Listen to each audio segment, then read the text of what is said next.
হতভাগা আমি প্রাইমারিতে এক মেয়েকে প্রপোজ করেছিলাম। মেয়ে বলে ওকে, প্রতিদিন চকলেট দিতে হবে। পকেটের মায়ায় আর প্রেম হলো না। মাধ্যমিকে উঠেই একটি মেয়েকে ভালো লাগলো, কিন্তু বলতে পারিনি। মনের প্রেম মনে রেখে দিয়েছি। দূর থেকে দেখেই বহু বছর কাটিয়ে দিয়েছি। কলেজে উঠে ভাবলাম এবার প্রেম করেই ছাড়বো।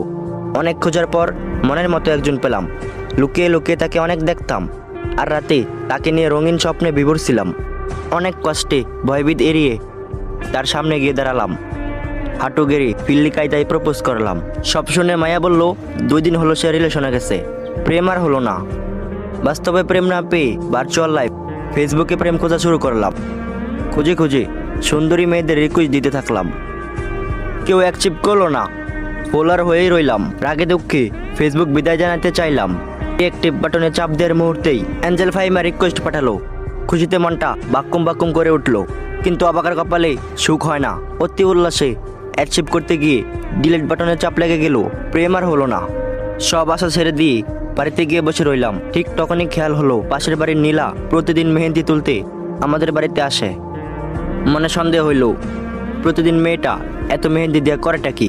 পরের দিন সামনে গিয়ে দাঁড়ালাম, জিজ্ঞেস করলাম, প্রতিদিন এত মেহেন্দি দিয়া তুমি করোটা কি?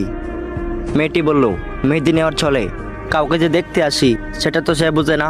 এটা বলে মুচকি হাসি দিয়ে সে চলে গেল। বাড়ির পাশে প্রেম রেখে আমি পুরো দেশ ঘুরতাছি। খুশিতে দিলাম এক লাফ, পা ভেঙে এখন আমি হসপিটালে। হসপিটাল থেকে এসে দেখি নীলার গায়ে হলুদ। এখন আমার কি করা উচিত?